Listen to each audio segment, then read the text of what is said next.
Uma pergunta: o que acontece com o estado vizinho de Santa Catarina?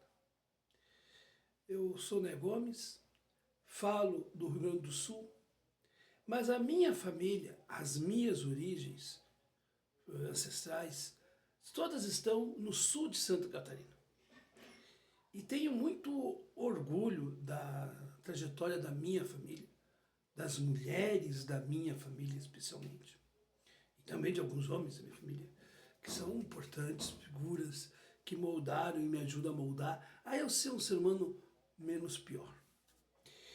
E eu fico triste de ver como Santa Catarina progrediu materialmente, sim, avançou, ampliou, melhorou as suas condições socioeconômicas, mas perdeu aquela hospitalidade, aquele clima gostoso daquele do catarinense que era, né, assim, acolhedor, quase puro.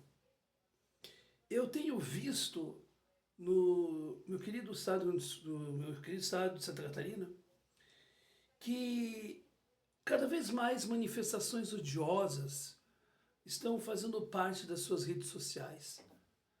Há um tempo atrás, um casal imbecil de Pomerode, né, fez um monte de vídeo com umas bobajadas, quase que dizendo alemães, como sendo, né, brasileiros que estão aqui no sul do Brasil, enfim, umas bobajadas, né? Carol de Tone também fazendo manifestação em Criciúma, que aliás é uma cidade que eu também tenho muito carinho, né? E aí se tu vai vendo um monte de falas, de coisas relacionadas a Santa Catarina que são ruins, que são extremamente nojentas e tristes ao mesmo tempo. Agora eu vi uma manifestação de xenofobia e de racismo vindo, né, de parte de torcedores do Avaí com relação ao clube do Remo de Pará, né, do Belém do Pará, né, dizendo que o Pará, que é um estado tão bonito, tão diverso, está aí acolhendo a COP30. Tenho amigos paraenses aqui em São Leopoldo, inclusive, e eu fico triste de ver este discurso de ódio. Quando eu era criança, até adolescente, como eu fui o primeiro da família da minha mãe, o primeiro gaúcho da família, então sempre tive que aguentar algumas piadinhas, aquelas piadinhas, gaúcho, viado, desculpa o termo, tá, homofóbico, mas é assim, né? E sempre ouvia que o gaúcho, ele era um pouco arrogante, petulante, e não estava de todo errado. Eu acho que até que o gaúcho, ele tem um pouco do Capitão Rodrigo, que é aquela cena, né, do Capitão Rodrigo no Tempo e o Vento, muito bem muito bem interpretada pelo nosso saudoso Tarcísio Meira, né? Que ele chega em Santa Fé num dia de luto com o violão nas costas, né? Tocando música, falando alto enquanto as pessoas estão num momento de luto. O gaúcho tem muito disso, a gente às vezes não se contém. Mas eu acho que o gaúcho, ele, ele tem ignorantes no Rio Grande do Sul? Tem, com certeza tem. Não estou dizendo que não. Mas o povo de Santa Catarina, não como um todo, mas uma parcela de ignorantes de Santa Catarina tomou conta do discurso em nome de Santa Catarina. E aí a gente vê um Estado que se torna reacionário, um Estado que se torna mesquinho, um Estado em que a pessoa diz que nós não queremos pobres aqui. Nós não queremos negros aqui. Nós não queremos pessoas menos que nós. É bom lembrar que Florianópolis, ela é uma ilha que foi ocupada por açorianos tão pobres quanto os açorianos que ocuparam Porto Alegre. É bom lembrar para essa gente que cultua a cultura alemã, como se os alemães fossem riquinhos, de olhos azuis lindos, que as alemãs sejam mulheres lindas, esbeltas, ou que os italianos, as italianas fossem todas formosas e maravilhosas. De que quem veio para o Rio Grande do Sul, primeiramente, em 1824, e depois as outras levas, inclusive durante a Segunda Guerra Mundial, que esses alemães que vieram para cá, primeiro os primeiros alemães nem se diziam alemães, porque a Alemanha nem existia. E os italianos também, não se diziam italianos, né? Porque a Itália e a Alemanha se formaram pouco depois.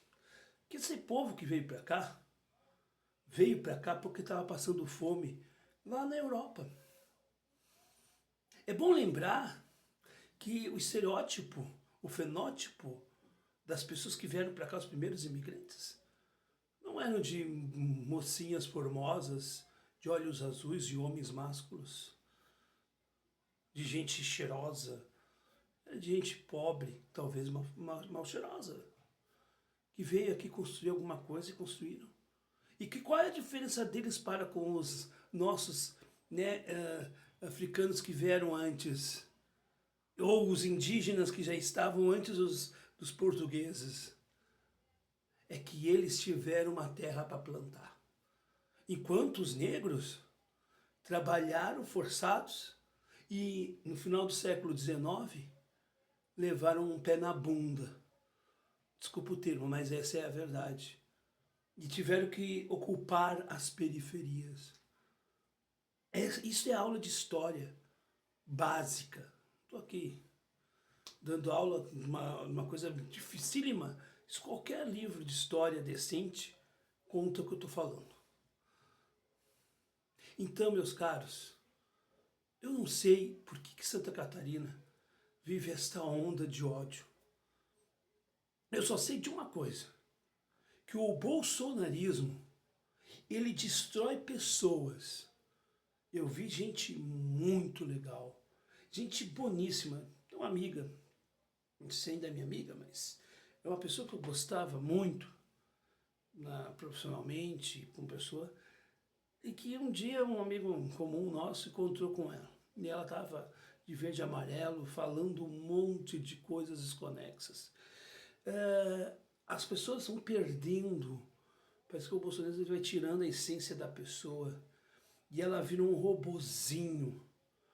Ela vira aquilo que tu vê na Cássia Kiss, uma atriz excelente, tendo atitudes completamente disparatadas para a pessoa inteligente que a Cássia Kiss sempre foi. Porque o bolsonarismo vai tirando a essência e vai colocando e preenchendo de ódio, de frustrações, de raiva.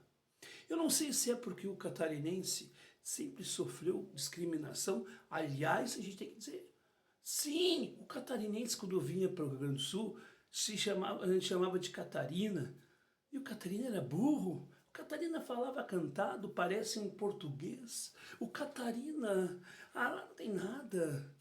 Porto Alegre que é o centro, Porto Alegre era o, né? E a gente também no Rio do Sul foi ficando para trás, ficando para trás. Aí Santa Catarina evoluiu tecnologicamente, economicamente, muitos gaúchos, inclusive, construíram, né, naquela região do oeste de Santa Catarina, né, ali Chapecó, Xanxerê, né, enfim, aquela região toda ali, construiu muita riqueza, né, e desenvolveu aquela região, como na região do Paraná, Cascavel, Toledo, Pato Branco, enfim, né, esses estados se desenvolveram. Só que eu percebo que nos dois outros estados da minha região se desenvolveu economicamente, mas se perdeu humanamente, com um discurso de ódio que também tem aqui no Rio Grande do Sul. Talvez em menor escala, mas não tão pequena diferença não. É triste perceber o quanto o bolsonarismo destrói destrói a essência humana. Você vai dizer assim, mas você é petista, porque você fala contra o bolsonarismo. E eu sempre critiquei também o fanatismo lulista. Eu critico também o fanatismo cirista. E está aqui um eleitor que foi eleitor de Ciro Gomes. Mas que quando também falou coisas contra Ciro, que não concordava e não concorda, também viveu a mesma truculência do bolsonarismo e do petismo fanatizado. Em síntese, o fanatismo político, como o fanatismo religioso, o fundamentalismo travestido de conhecimento, de convicção, só destrói a capacidade de sermos humanos e nos coloca como julgadores do outro para mascarar e esconder de nossos próprios defeitos. Que Santa Catarina um dia acorde para o que está fazendo, porque esse Estado é tão importante para o Brasil. E que o Brasil não olhe com raiva para Santa Catarina, mas olhe com um olhar crítico que tem que ser olhado, mas com compaixão. Perdoa-lhes, estes não sabem o que falam, já dizia o maior exemplo na humanidade de todos os tempos, Jesus perante aqueles que o sentenciavam à morte. Pai, perdoa os meus conterrâneos catarinenses. Alguns não sabem o que falam, assim como os meus conterrâneos gaúchos, alguns, não todos, paranaenses e pelo Brasil afora. E por que não falar da xenofobia que vem de fora para dentro? Não é mesmo, queridos portugueses, alguns que inclusive falam mal do Brasil, mas esquecem do que fizeram ao Brasil e da dívida histórica que tem para com nossa terra. Assim como o chanceler alemão que menosprezou Belém. Mas cada um dá aquilo que tem, ou não dá o que não tem. É isto.